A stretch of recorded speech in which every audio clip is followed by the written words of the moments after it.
আসসালামু আলাইকুম।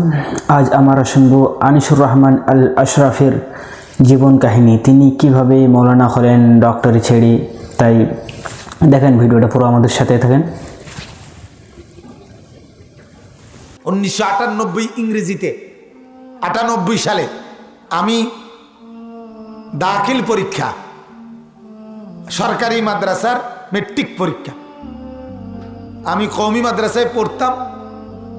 আমার পারিবারিকভাবে আলিয়া মাদ্রাসায় পড়ুন না হুজুর বেশি, আমার পরিবারে এই লাইনের লোক বেশি। আমরাই নতুন করে কওমি মাদ্রাসায় তখন পড়তাম, আমার বড় ভাই, আমি, আমার দাদা, নানা, বাবা, তারা সবাই আলিয়া মাদ্রাসার লাইনের ছিলেন। তো আমার আব্বা আমাকে খুব গুরুত্ব দিছে।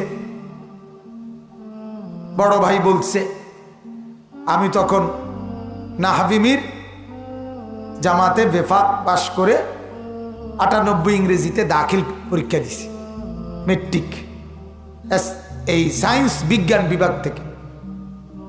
সর্বোচ্চ বছরখানিক বা 8-9 মাস পড়ছি। তো আলহামদুলিল্লাহ 1998 ইংরেজিতে আমি দাখিলে সমগ্র বাংলাদেশে সর্বোচ্চ নাম্বার পেয়ে 1 নাম্বার স্ট্যান্ড করছি, আলহামদুলিল্লাহ। তো আমার কথাটাকে শুনে আমি বলতেছি যে কথাটা, যখন আমার এই রেজাল্ট হইল, আমি ছিলাম কওমি মাদ্রাসার ছাত্র, আইলাম কয়দিনের লেগে শুধু পরীক্ষা দিতে সরকারি মাদ্রাসা, দিলাম পরীক্ষা, রেজাল্ট হইল অসাধারণ রেজাল্ট, সারা বাংলাদেশে 1 নাম্বার। সব পত্রিকায় আমার ছবি উঠছিল। তখন আমাদের বাসা হইল কুমিল্লা শহরে, ঠাকুরপাড়া।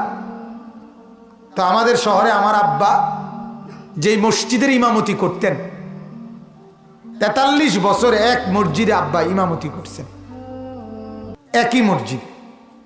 সব ভদ্রলোক, শিক্ষিত লোক, আব্বার মুসল্লি, জেনারেল লাইনের বড় বড় অফিসার শহরের, সবাই আমারে আদর করে অনেকেই পরামর্শ দিছে। মনে 50 জনের মধ্যে 45 জনেই শহরের আমারে বুদ্ধি দিছে, বাতিজা তুমি মাশাআল্লাহ ভালো মেধাবী, রেজাল্ট ভালো করছো, সায়েন্স বিভাগ থেকে তুমি মেডিকেলে পড়ো, তুমি ইউনিভার্সিটিতে পড়ো, তোমার জীবন অনেক উজ্জ্বল হবে, না শাইন করবে। শাইন আছে না একটা শব্দ, শাইন করবে, এটা আমার মনে আছে, এটা কইছে কয়েকজন। তুমি জীবনে শাইন করবে, শাইন মানে উজ্জ্বল হবে, আর জীবনে অনেক বিরাট কিছু হইয়া যাবা, ঠেঙ্গালগি দিয়ে হাঁটবা, কথা বল। এমনি তো নর্মাল মানুষ তো পাও মাটি দিয়ে হাঁটে, আমি যখন বিরাট কিছু হইয়া যাবো তখন কি আর পাও মাটিত লাগাই হাঁটাটা তো সুন্দর লাগে না, বুঝেন নাই কথাটা, অনেক কিছু হবে, এই বুদ্ধি দিছে। তো আমার বলার উদ্দেশ্য হলো দিল। আমি এই লোক সবার পরামর্শে আমি আপনার মানসিকভাবে প্রস্তুতি নিয়েছিলাম, তাই মেডিকেল পড়ব, ডাক্তারি পড়ব, জেনারেল লাইনে পড়ব। আব্বারে বুঝাইছি, বলছি মার মাধ্যমে। এই তখন আমার আব্বা বলছিল আমার আম্মার কাছে যে প্রয়োজনে এই আসমান ভাঙ্গা আরেকবার হইতে পারে, জমিন উল্টাইয়া আরেকবার বাও হইতে পারে, কিন্তু আমি আলী আশরাফ, আমার আব্বার নাম, আমার সিদ্ধান্ত বদলাবে না। আমি তো নিয়ত করছি, আমার আল্লাহর সাথে আমার ওয়াদা, আমার সন্তান 5 জন না 50 জন হলেও মাদ্রাসায় পড়বে।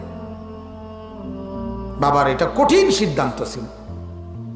আমার মনে আছে আমি তখন ওই যে সাময়িক আবেগে কাঁদছি, আরে আমার ভালো সম্ভাবনাটা আব্বা তো দিতেছে না, কিন্তু বাবার কথা মাইনা নিছি, মাদ্রাসাতেই আবার চলে গেছি, পড়ছি মাদ্রাসাতে।